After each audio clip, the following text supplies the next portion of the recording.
भाजपा संगठन महामंत्री अशोक कौल, प्रवक्ता अल्ताफ ठाकुर, सह प्रभारी कश्मीर रफीक वानी, सोफी यूसुफ, मुश्ताक नूराबादी सहित अन्य नेताओं ने आज अनंतनाग के हपटनाड़ क्षेत्र का दौरा कर आदिल हुसैन शाह के परिजनों से मिलकर शोक व्यक्त किया। आदिल हुसैन शाह पहलगाम में हुए आतंकी हमले में पर्यटकों की जान बचाते हुए मारे गए थे। मीडिया से बात करते हुए अशोक कौल और रफीक वानी ने अन्य राज्यों में पढ़ रहे छात्रों की सुरक्षा को लेकर चिंता जताई और उन पर हुए हमलों की निंदा की। कौल ने कहा कि वे हमेशा हिंसा की घटनाओं की निंदा करते आए हैं और जम्मू कश्मीर में विभिन्न घटनाओं के पीड़ितों और उनके परिवारों के साथ एकजुटता प्रकट करते हैं। नेताओं ने प्रशासन से अपील की है कि छात्रों की सुरक्षा को प्राथमिकता दी जाए ताकि उन्हें सुरक्षित माहौल में पढ़ाई का अवसर मिल सके। भाजपा नेताओं ने कहा कि पार्टी हर हाल में शांति और भाईचारे के पक्ष में खड़ी है और किसी भी प्रकार की हिंसा को बर्दाश्त नहीं किया जाएगा। कौन सा आज आप आदिल के घर पे ताज़ा कुर्सी के लिए आए हैं? हमारा फर्ज है, हमारा कर्तव्य है, हमारी ड्यूटी है कि ऐसे नौजवान को जिसने अपना जान देश के लिए, अपना जान देश के लोगों के लिए कुर्बान किया है, कोई भी व्यक्ति, कोई भी आदमी ऐसे आदमी की तज़ियात पर न जाए, ये तो उसके लिए बड़ा दुखदाई है। हम उस नौजवान को, जिस नौजवान ने देश को एक रास्ता दिखाया, जिस नौजवान ने देश को एक अपने लिए नहीं, मैं देश के लिए जीऊंगा, देश के लोगों के लिए जीऊंगा, उसने जो दिखाया है ये हम सब के लिए बहुत एक हमारे लिए एक रास्ता है। उस रास्ते पर हमको भी चलना है, ऐसा हमारा मानना। मालिकों ने, सभी देशों ने इसके साथ सॉलिडेरिटी हिंदुस्तान के साथ जताई की, वो चाहे अरब कंट्रीज थे, वो चाहे अमेरिका था, वो चाहे इंग्लैंड था, सब ने सॉलिडेरिटी भारत को दिखाई है।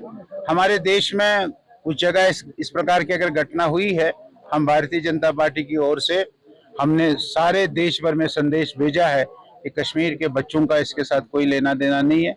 कश्मीर के बच्चे हमारे बच्चे हैं, देश के बच्चे हैं, उनके साथ ऐसा नहीं होना चाहिए और उनको इस प्रकार से करने वाले लोगों को रोकना चाहिए, उनके खिलाफ सख्त कार्रवाई करनी चाहिए।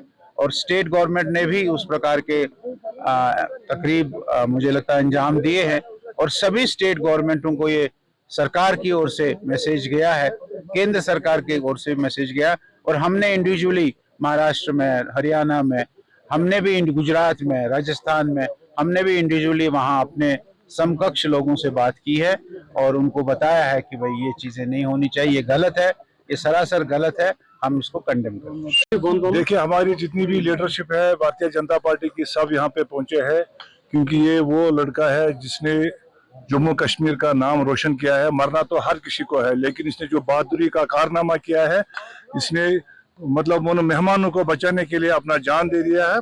हम इसी के लिए यहाँ पे सारे पहुंचे हैं और हम इस बहादुराना जो उसने एक कारकर्दगी की है उसको हम सलाम करते हैं और इस परिवार के साथ हम खड़े हैं और इसीलिए हमारा आज यहाँ नाम। देखिए, हमने कल ही बोला है, हमने गृह मंत्री अमित शाह जी से, हमने प्राइम मिनिस्टर नरेंद्र मोदी जी से रिक्वेस्ट की है और हमारे डॉक्टर जितेंद्र सिंह साहब को भी रिक्वेस्ट की कि किसी भी हालत में हर कोई किसी बच्चे को तकलीफ ना पहुंचे, चाहे कोई ट्राइड वाला हो, चाहे कोई भी बाहर गया हो, उसको कोई तकलीफ नहीं पहुंचना चाहिए क्योंकि जो कल आतंकवादी हमला हो उसका एक ही मकसद है, हिंदू मुस्लिम हो, क्योंकि उन्होंने टारगेट जो ट्रॉलिंग की, इसीलिए तो ये बाहर भी ऐसा नहीं होना चाहिए। शहबाज शरीफ का ये बयान आया है कि हिंदुस्तान अभी पठानकोट पाकिस्तान और पाकिस्तान की ऐबा पर दहशतगर्दों ने किया, उड़ी किया, करगिल किया और तब भी उन्होंने अपने आप को हमेशा कहा कि हम नहीं करते। पाकिस्तान की एक खासियत रही और पाकिस्तान की एक हमेशा मिसाल रही है, वो हमेशा झूठ बोलता है क्योंकि पाकिस्तान की बुनियादी झूठ पे बनी है और इसलिए झूठ बोलना उनकी रग रग में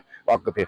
दुनिया जानती है और सारा जम्मू कश्मीर जानता है, सारा देश जानता है कि जम्मू कश्मीर में अगर दहशतगर्द कोई भेजता है वो पाकिस्तान भेजता है और यहाँ अगर खून खराबा करता है वो पाकिस्तान कराता है। और आज भी पाकिस्तान को जम्मू कश्मीर की तरक्की, जम्मू कश्मीर का अमन रास नहीं आया, इसलिए उन्होंने कश्मीरियों के इस पेट पे लात मारी। ये खाली टूरिस्टों पे हमला नहीं, ये कश्मीरियत पे हमला है, कश्मीरियों के रोजगार पे हमला है, कश्मीरियों के पेट पे हमला है। लेकिन ये याद रखिए, दहशतगर्द जहां भी हो उनको जमींदोज करेंगे, जो भी उनके पीछे होगा, जिनका हाथ उनके पीछे, उनको भी इस नक्शे से मिटाएंगे। ये संकल्प भारत ने लिया है। भारत अब दहशतगर्दी को बर्दाश्त करने वाला नहीं है।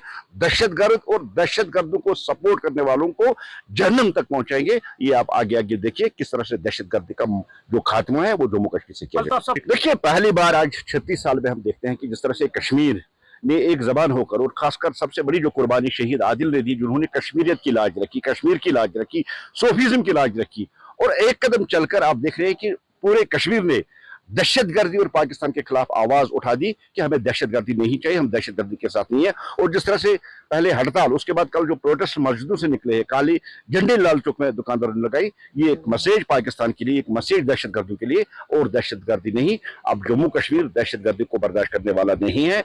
भारत जो है वो दहशतगर्दी को बर्दाश्त करने वाला नहीं। बेहतर भविष्य और उत्तम शिक्षा के लिए अपने बच्चों का दाखिला CBSE affiliated MV international school में करवाएं। 16 एजुकेशनल अवार्ड से सम्मानित एमवी इंटरनेशनल स्कूल में अंतर्राष्ट्रीय टाई अप्स और लड़के लड़कियों के लिए एनसीसी भी उपलब्ध है। यहाँ अटल टिंकरिंग लैब और नेशनल एजुकेशन पॉलिसी से लेस रचनात्मक पाठ्यक्रम पढ़ाया जाता है। हर साल कक्षा 12वीं की सीबीएसई परीक्षा में स्कूल के छात्रों का top class result MV international school की एक खास पहचान है। स्कूल मैनेजमेंट ने अब तक उत्कृष्ट रिजल्ट के लिए टॉपर छात्रों को 61 ब्रांडेड लैपटॉप प्रदान किए हैं। लिमिटेड सीट्स के लिए एमवी इंटरनेशनल स्कूल में दाखिला खुल चुका है। जम्मू, सांबा, कठुआ जिलों में स्कूल ट्रांसपोर्ट भी उपलब्ध है। हमारा पता है MV international school, 17 miles, Thandi Khui, Samba. Phone number 7298212270। Jammu Kashmir की खबरों के लिए जुड़े रहिए जीके अपडेट के साथ।